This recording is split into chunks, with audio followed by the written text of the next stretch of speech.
My heart pounds as Abigail and I arrive in the fairy grove. This place has been the setting of most of my favorite memories here in the forest.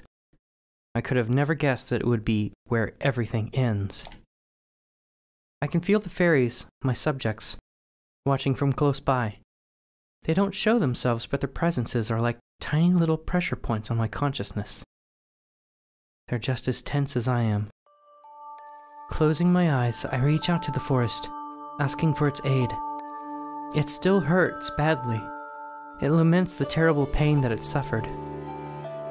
I promise that it'll be okay. It's my duty as queen to ensure this. I hold the forest in my heart and promise to rid it of the moon-sick one. Abigail and I walk to the water's edge. Nervousness tears at my stomach. Gilladura's signal could come at any time. I have to be ready. High above, the moon offers its light to us. The whole lake is dyed in its silver glow, shimmering and refracting and amplifying. Moonlight caresses my face like a lover, warm and invigorating. I indulge in it, letting it sink in through my skin, my roots, my forest. Every little second could be crucial. How do you feel? She holds my hand loosely in hers. Nervous, in a way I've never felt before. Nothing else in my life has ever been this important. There's never been life or death consequences like this. What if I screw up? I expect to see fear reflected in Abigail's face as well, but when I turn towards her, she looks serene and unbothered. I have complete faith in you, Madison. The fairies said that not just anyone could be queen, but that you could. They saw something in you too. We're all putting our trust in you. The whole forest is, and our friends too. We wouldn't do that if we didn't believe in you. I wish I could use a magic spell to boost my confidence. For all the power that I hold right now, it sure feels insignificant. So far, everything has come naturally.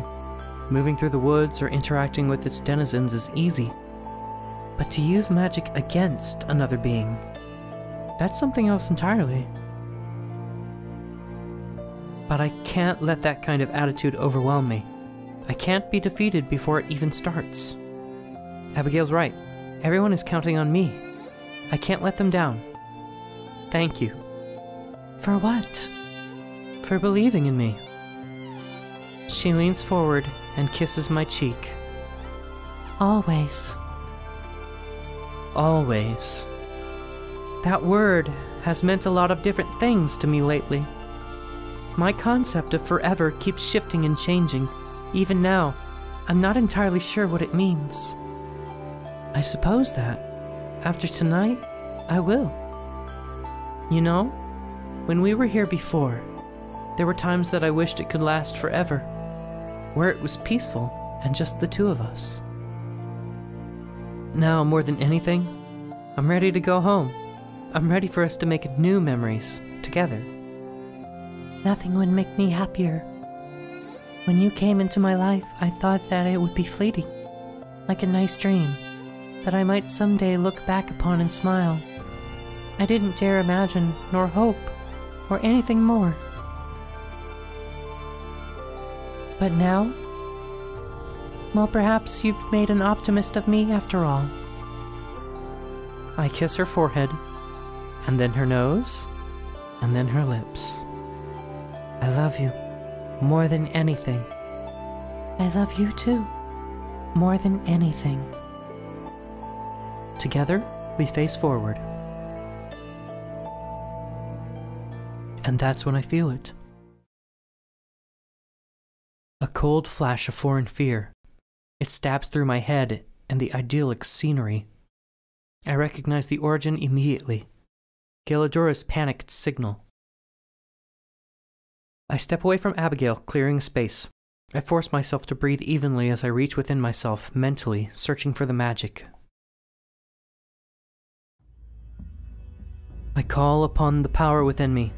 Unlike before, when it blossomed and flourished at my request, now it lies dormant and afraid. I understand. I'm afraid too. but there's no time to be afraid.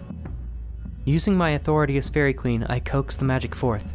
The church's presence aches like an infection, and I promise the forest that I'll help heal it. The magic ripples through the woods.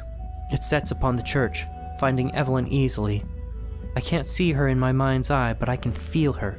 Feel her hatred and scorn, and fear.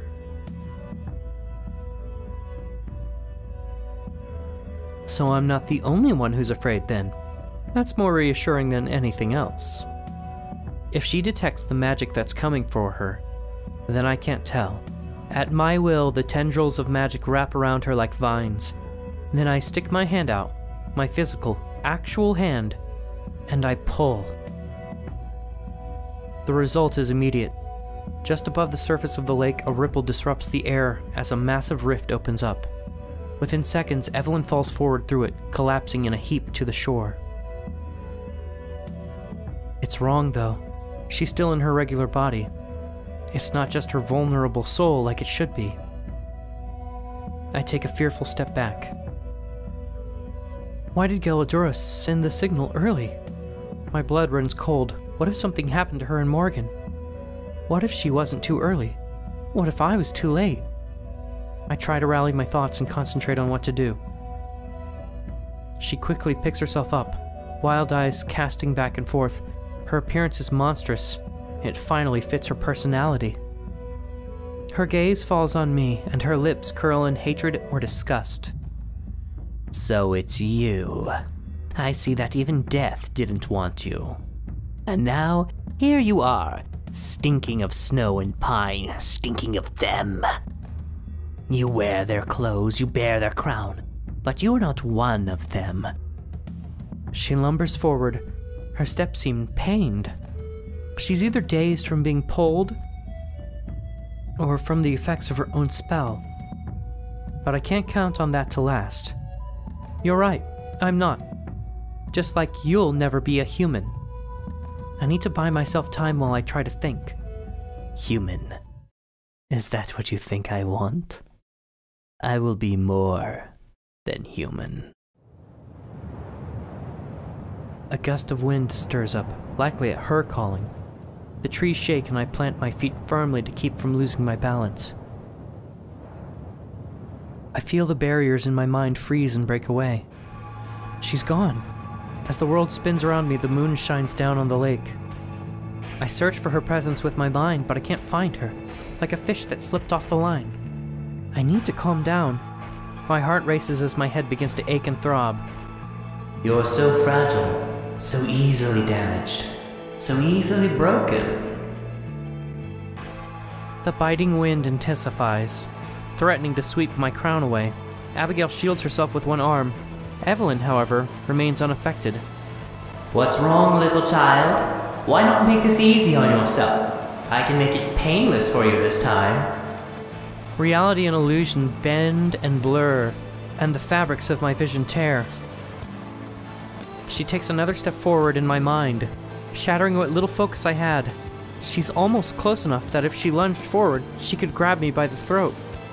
Instead, Evelyn scratches at her own neck, her nails drawing blood, but she doesn't seem to notice. High in the sky, the moon watches over us, indifferent. I can feel its light sustaining me, the same as it bolsters her. She turns to look up at it, shivering.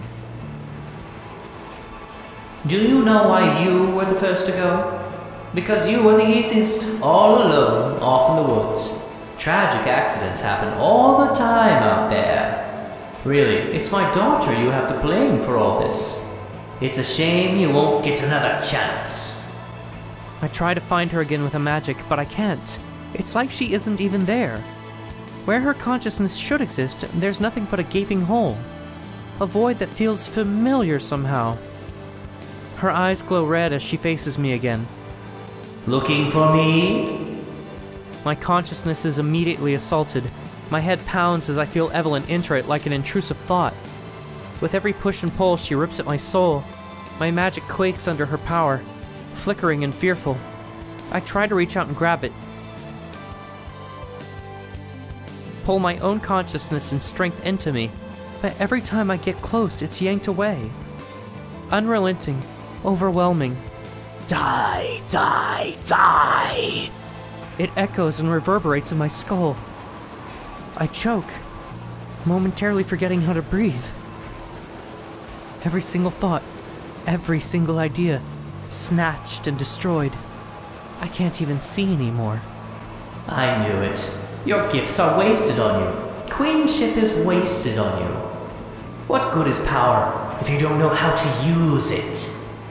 All of you are the same. A searing pain in my head forces me to my knees. Your friends couldn't save you then, just as you can't save them now. An unseen force shoves my head upward, making me look at Evelyn. A peculiar ringing blocks all other sounds. Except for her words. I'm deaf to the wind, to the forest, to Abigail. See what you've done, and despair. She gestures imperiously towards the empty space between us. Just like the portal I used to bring her here, another hole in space rends itself open. Through it, I can see a glimpse of the murky stained glass window of the church. There it upends, unceremoniously spilling out my friends. Or at least their bodies. Nausea hits me at the sight.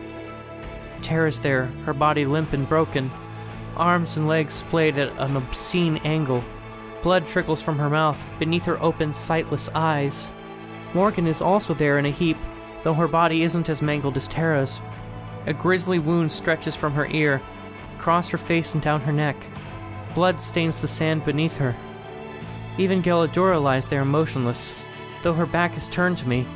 A small puddle of water forms beneath her, spreading as she seems to melt. I scream. I want to run towards them or clutch at my heart, but I'm pinned in place. How? What went wrong? Why was this why the signal came too early? I shouldn't have left them alone. I should have gone with them. This is my fault, isn't it? Evelyn's attack on my mind ceases in order to let me truly comprehend the horror before me. As much as I fight it, my heart gives way to what Evelyn asked of me. I despair.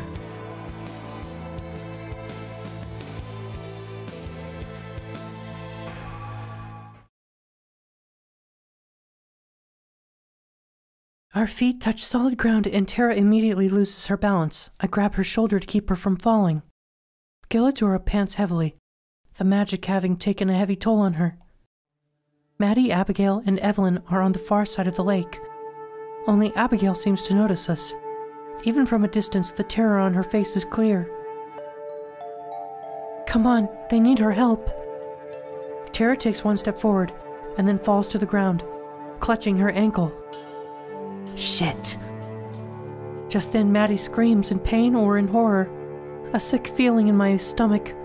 All three of us turn to look, although there's nothing new to be seen. I know from experience that doesn't mean she isn't in pain. Abigail is tugging at her arm, but Maddie doesn't react at all. She must be beyond even feeling it.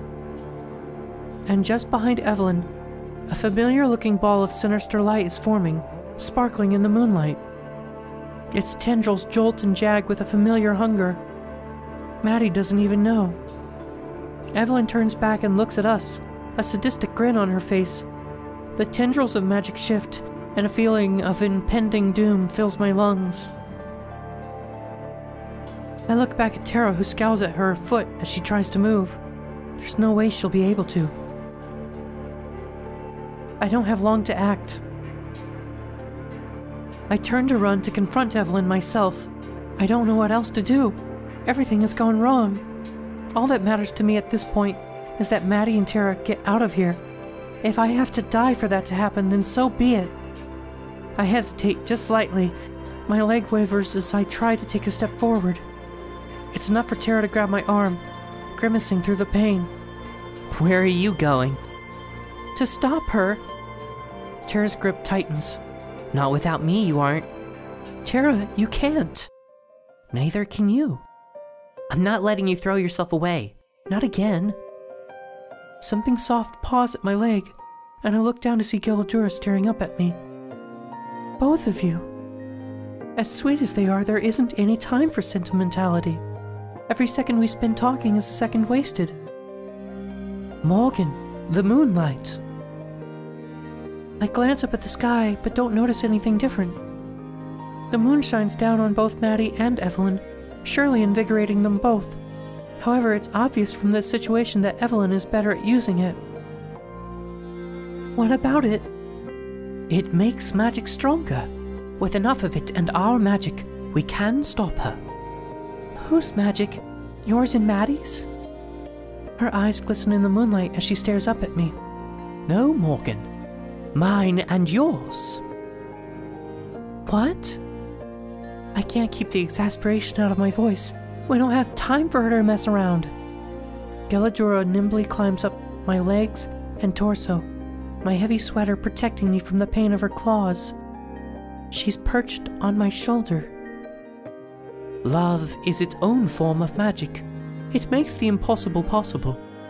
And I know you have plenty of that.